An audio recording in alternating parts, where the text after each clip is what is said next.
This is Let Your Voice Be Heard, right here on WHCR 90.3 FM, the voice of Harlem. And we are back on Let Your Voice Be Heard on 90.3 FM WHCR, the voice of Harlem. And if you are just tuning in, this is your favorite engineer on the PC 1s and 2s, Stanley Fritz. And we just finished up our conversation on a news roundup where we discuss your favorite news stories throughout the week that made you laugh, cry, or flip a table. We are now shifting gears, and we are going to be talking about something that I think we all are interested to discuss, or maybe just the people in this room, who knows. And it is the state of Black America.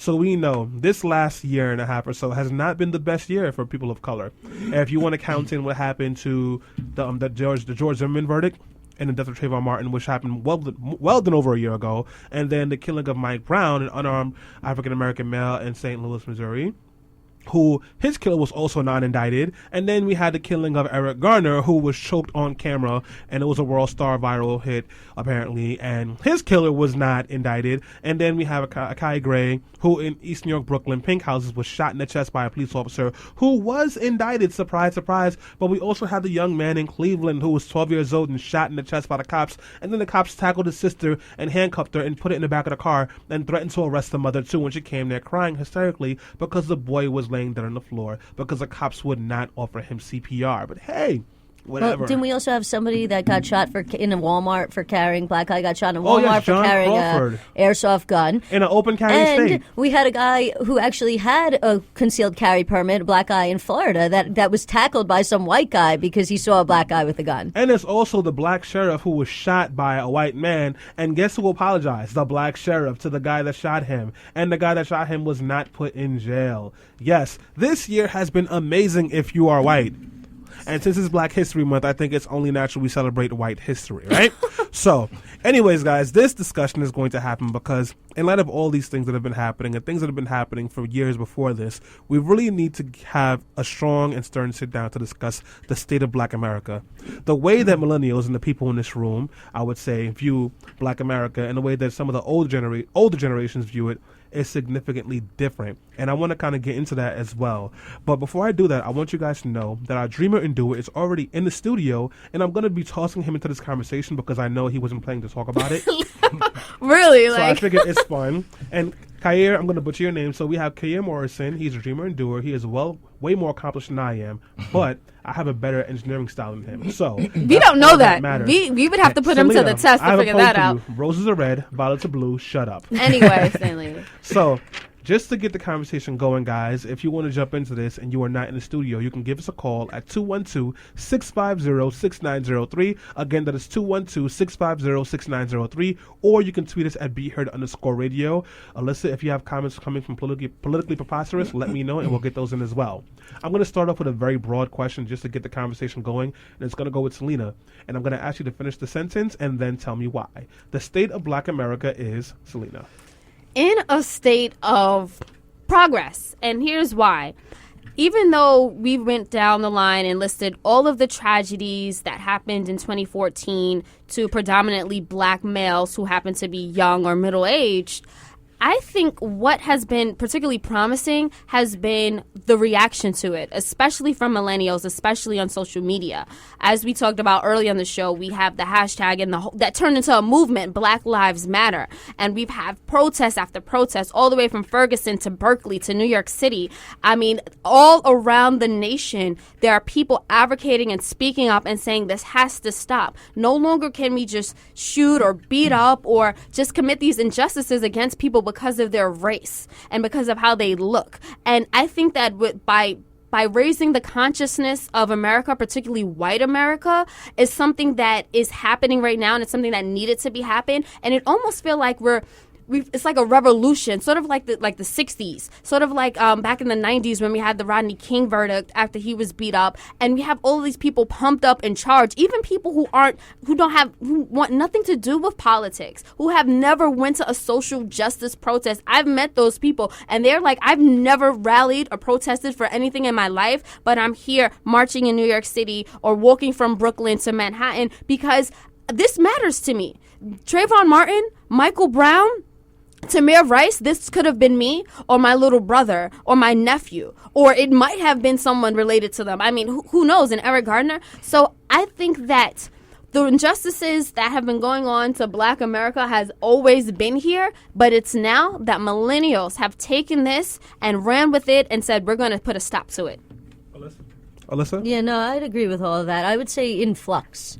You know, on some level, I really think that there's been a lot of progress since Selma. I know that's something we talked a lot about when we went to go see the movie Selma, about how far we've come from that period of time to where we are now. But at the same time, I still think that there's a lot more that needs to be done, and I don't think that it's things that Black people need to do necessarily. I think it's things that we as a society need to do to improve the lives of Black people, to improve the state of Black people in America, and to hold police departments accountable and everybody accountable when things don't go the way that they're supposed to go, and especially when you constantly are continuing to see Black men fall victim to senseless acts of violence against them by either private individuals or the police department. Definitely. And again, we have Kyer Morrison in the studio with us. Feel free to chime in. Yeah, I think influx is a good way to put it.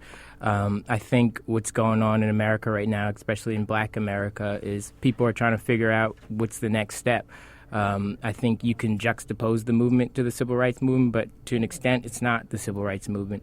It's about how do we move from this place where police officers feel comfortable and people feel comfortable doing this to Black young men and women. So I think, but I'm hopeful that we're moving forward. Definitely. You know, on the other hand, though, just to say that I had been in flux, you know, is that you look at things like the Supreme Court and the rolling back of the Voting Rights Act and all the impediments to voting and things like that. And that's essentially why I've said influx. I know that you would agree. And Stanley? Yeah, so we have a caller on the line right now. Will would like to let his voice be heard. Will, you had a comment on police officers? Show.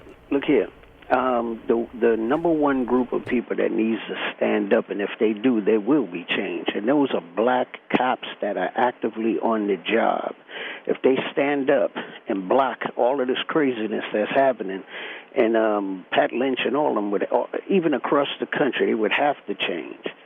Because they got people within their ranks that's not afraid of losing their jobs and stand up, because that's the reason we protest to get them on the job, so that we would have a voice. And they're not holding them their end.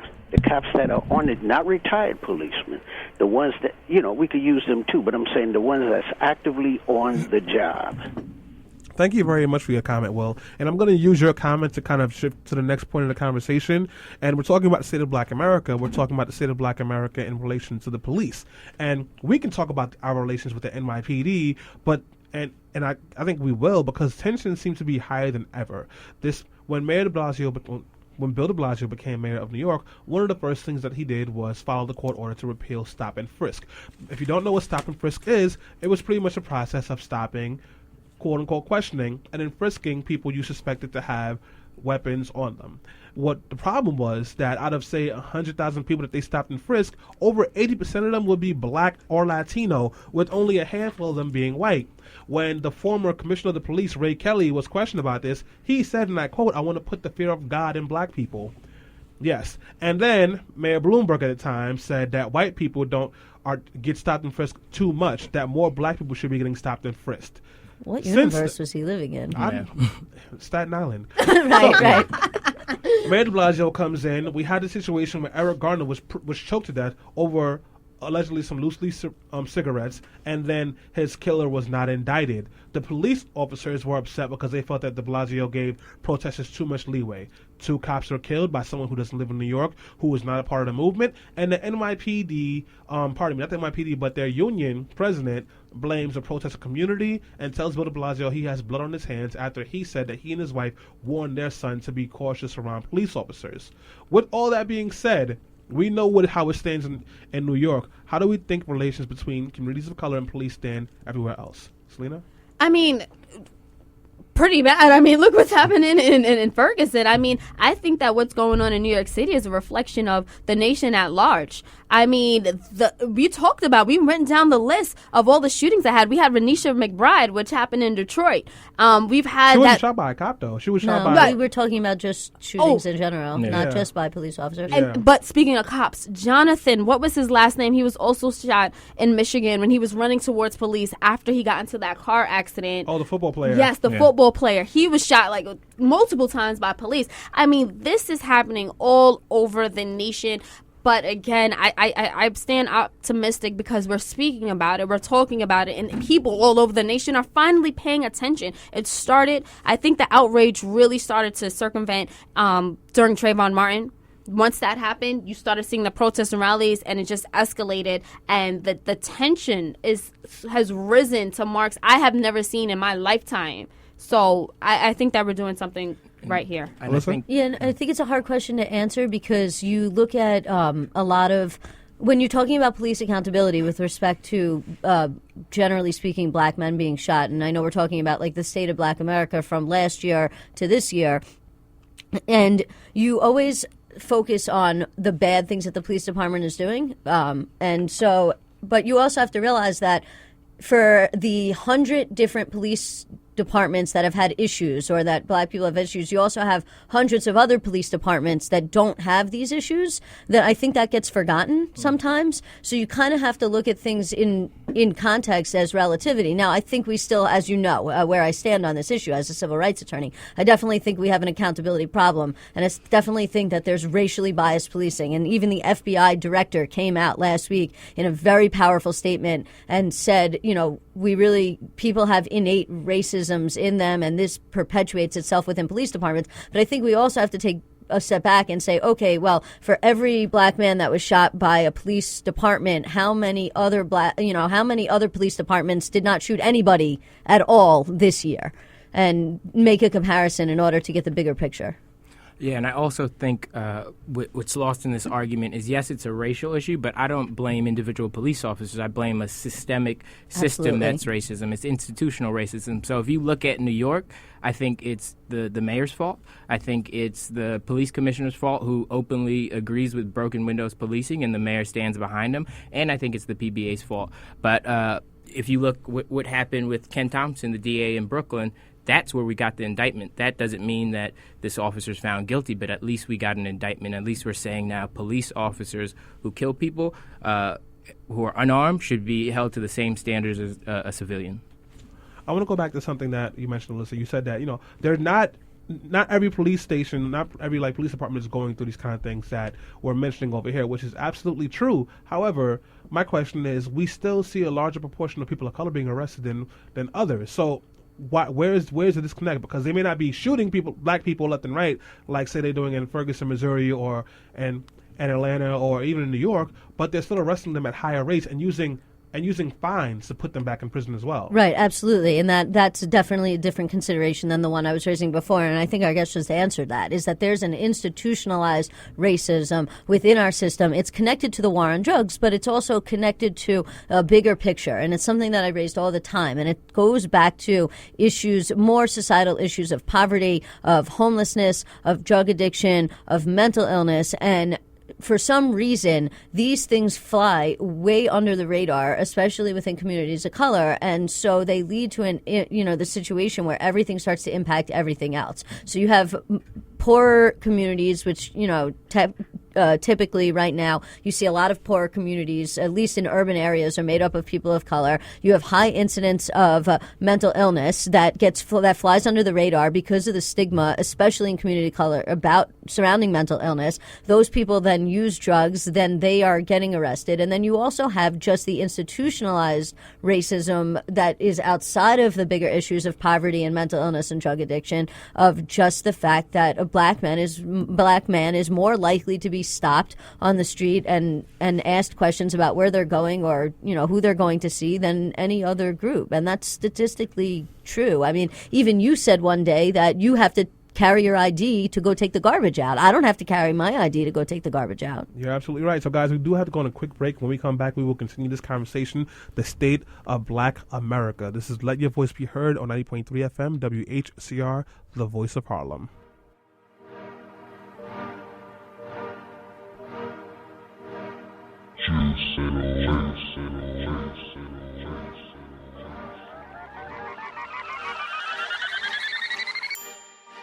And we are back on Let Your Voice Be Heard on 90.3 FM WHCR, the voice of Harlem. If you're wondering, baking soda, I don't have baking soda. I have a college degree and a job, and hopefully it will stay that way.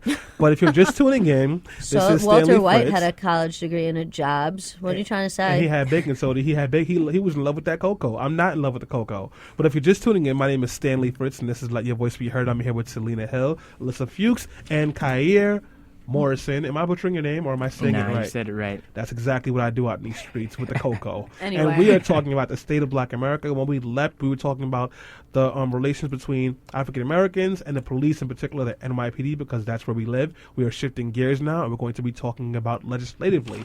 And what I want to do before we even get to that is give you guys a chance to contribute to the conversation. So if you want to speak, the number is 212-650-6903. Again, that is 212-650-6903. Or you can tweet us at BeHeard_radio. If you're on Facebook, it is Politically Preposterous, where we will be taking comments, and Alyssa will be reading them.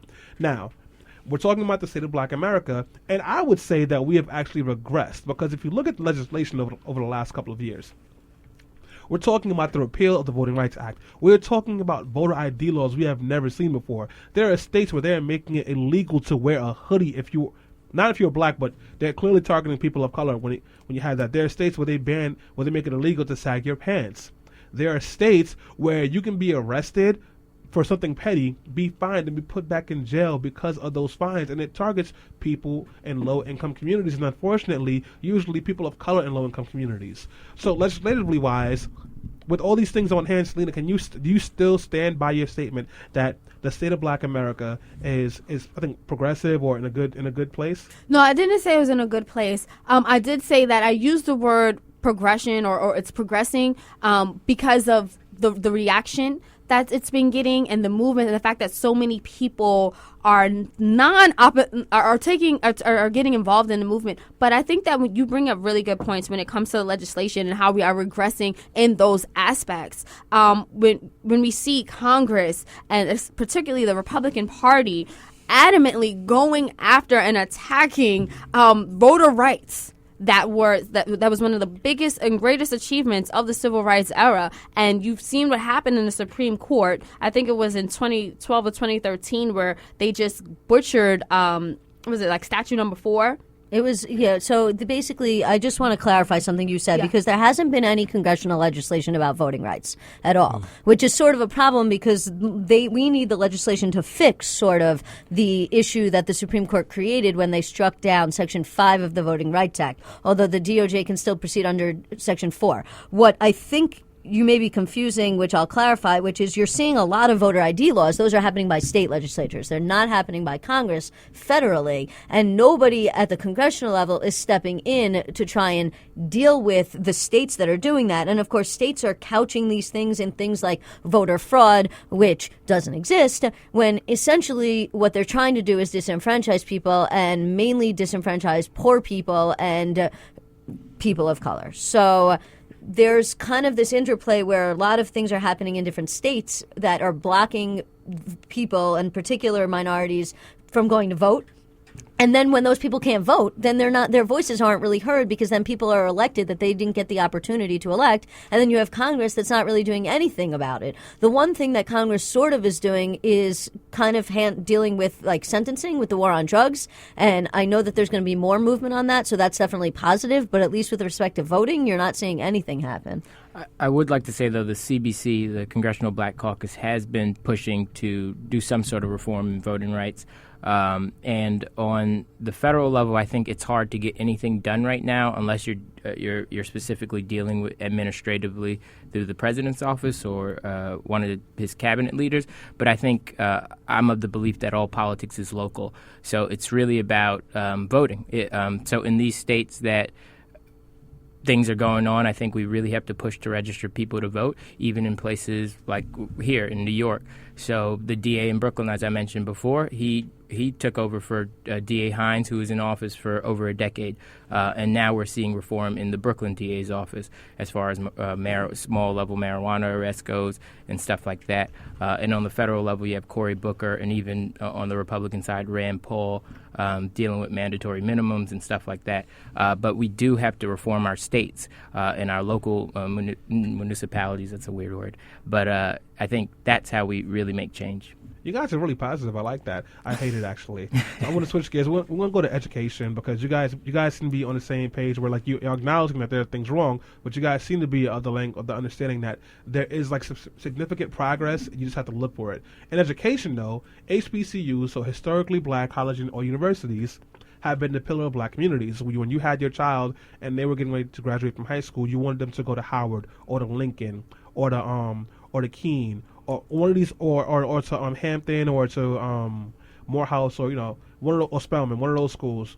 Over the last 20 to 25 years, these schools have lost significant funding and endowments, and a lot of them are literally going out of business. They cannot keep up or compete with traditional quote-unquote school colleges, and they're closing their doors. A lot of people are blaming President Obama because he has made it harder to get a Parent Plus loan, which a lot of communities of color use. I know I use it because I couldn't qualify for more loans. So the way it works is they have your parent apply for the loan, they get denied, and then you get additional money. Right. So now you can't do that anymore. So that was one of those things that happened when they did some of the debt reform when President Obama first came into office. Do you think that, like, we're coming to a point where historically black colleges are going to be non-existent? And if so, why is that happening? Selena? I mean, when you lay out the facts like that, I wouldn't say non-existent, but I do think that there's a crisis that needs to be addressed and definitely needs to be taken seriously now before it becomes even bigger. I mean, I guess over the 10 to 20 years, we'll probably see, if it continues like this, we'll continue to see a lack of funding, which is really, really sad, especially if we understand the history of why these colleges were formed and how much greatness they've contributed to society by producing great African American people who graduated from there, and just the fact of giving African Americans a chance to be educated. So, I mean, it's really disheartening, and you have succeeded, and I at least giving another point that says, like, okay, state of black America, definitely not good. So 1 point for that argument, Stanley. On one hand, when you deny loan funding, it doesn't just not allow black students to go to historically black colleges and universities. It also denies them to be able to go to college at all. And that in itself is a problem. On the other hand, you're actually seeing right now, and I don't have the numbers offhand, but you're seeing increased minority enrollment in Ivy League schools. So while black people may not be going to historically black colleges and universities as much as they used to, you're also seeing them now going to Ivy League schools way more than they ever were in the past. I think that's a positive thing. I think it's a negative thing that minorities don't have opportunity to go to school because there's issue with loans. But I think when you're trying to look at enrollment, if you're seeing higher enrollment in what are considered universities where normally in the past you did not see black students, or you did not see as many black students, and now you're seeing a lot more black students, that's a good thing. Yeah, and I think HBCUs are vital. I mean, I have a lot of friends who went to HBCUs. I didn't. But you can see a lot of people need that culture because, I mean, when you're living in America as a black person, the cultural hegemony here is a lot different than what we're used to. So you really learn the roots at these HBCUs, where otherwise you probably wouldn't learn it. Thank you for that, guys. I also want to mention a little nugget for you guys. Dr. Dre donated $200 million to UCLA's music program. Dr. That's Dre. awesome. Yes. A lot of people were frustrated because they said that money could have gone to a Howard University or a Morehouse. And what we should remember also is one of the criticisms of these colleges is that a lot of these HBCUs have extremely low graduation rates now. So just want to leave you guys with that. But that conversation can go on forever, so I don't want to do that. I'll shift it to something that should be a little lighter, but it probably isn't. So I always get these award names wrong, so forgive me in advance. The Grammys, the Oscars, and Emmys. And the Emmys. Yes. They have been awarded pretty much as the whitest award since 1981. And there's been a lot of frustration over Beyonce, who actually lost Album of the Year award to definitely. an artist named Beck. So what they were saying was that the reason that Beck won is because he wrote all of his songs, he produced everything, did all the artwork. So even though Beyonce had an amazing album, she had ghostwriters for all her songs. She played no instruments. But the year before that, Macklemore won Album of the Year or Best Rap Album. And what they said was, well, it was a critical hit. It was really buzzworthy. Everyone was listening to it. So even though he's not a better rapper than Kendrick Lamar, and Kendrick Lamar is a better artist, he deserves to win. So now you're seeing people who get frustrated because of the way the requirements have. Yes. And now when Beyonce, who we know put out her album in the dead of the night out of nowhere, and it was, I think, 13 songs, 16 videos, and it went platinum on every kind of way it could, on digital, physical, and on cloud. And now there's been anger about that. So with saying that, do you think that musically and like artistically, people of color are losing their representation?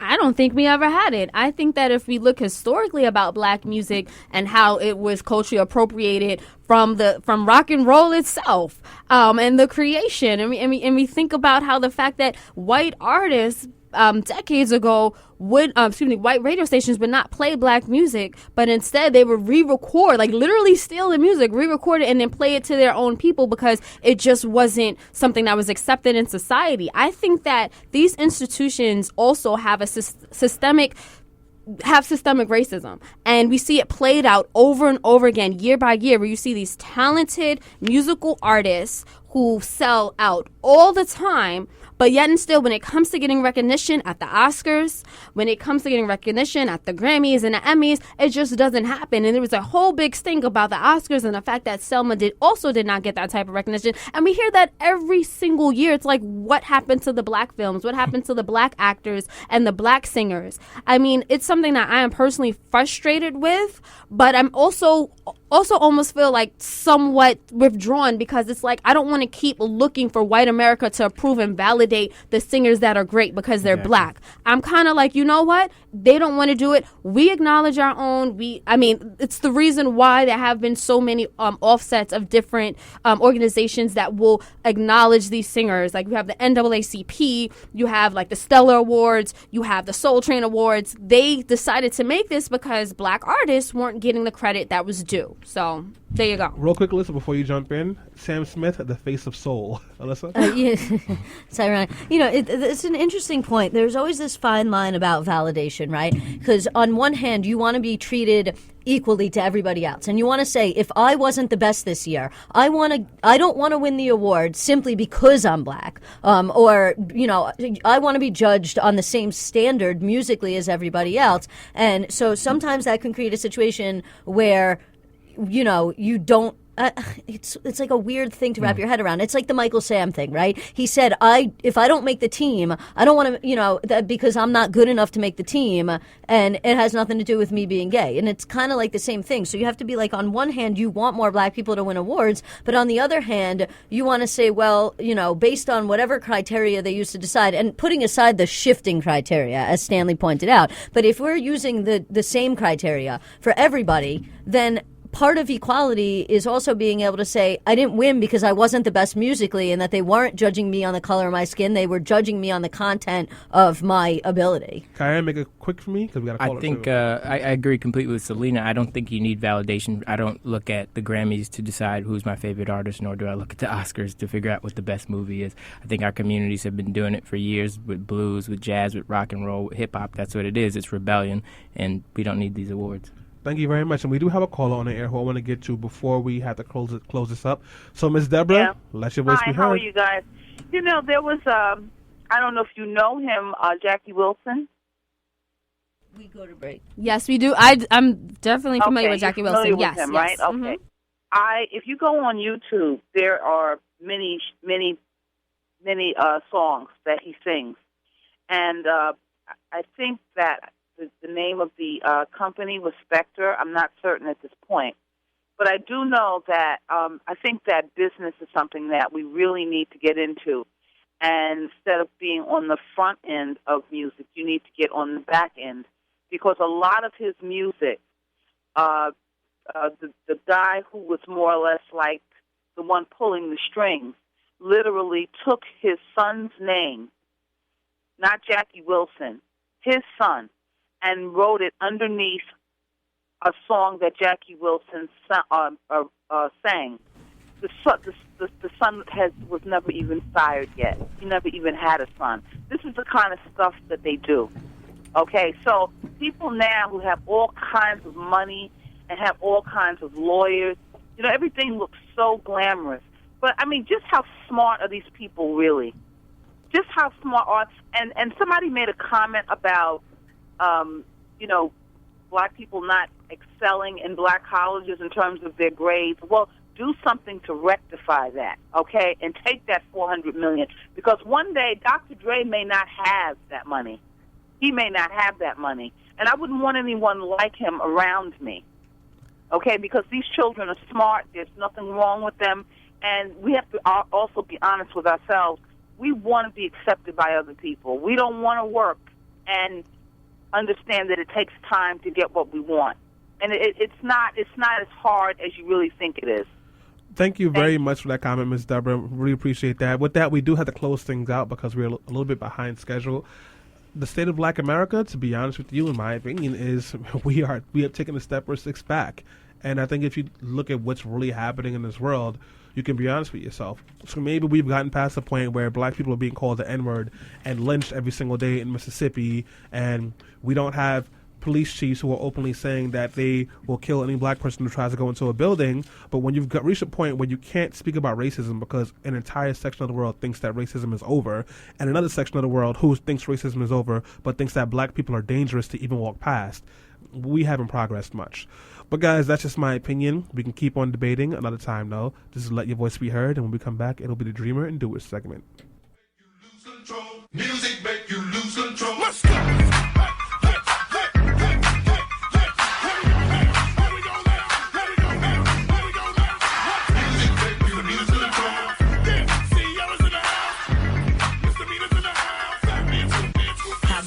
WHCR 90.3 FM, New York. Shaking both ways, make you do a double take. Planet rocker, showstopper, flow popper, head knocker, beat scholar, tail dropper, do my thing. And we are back. This is Let Your Voice Be Heard right here on WHCR 90.3 FM, the voice of Harlem. And we just wrapped up 2 great segments today. And if you were probably wondering who Kyer Morrison is and why he's been speaking with us, I'm going to give him a formal introduction.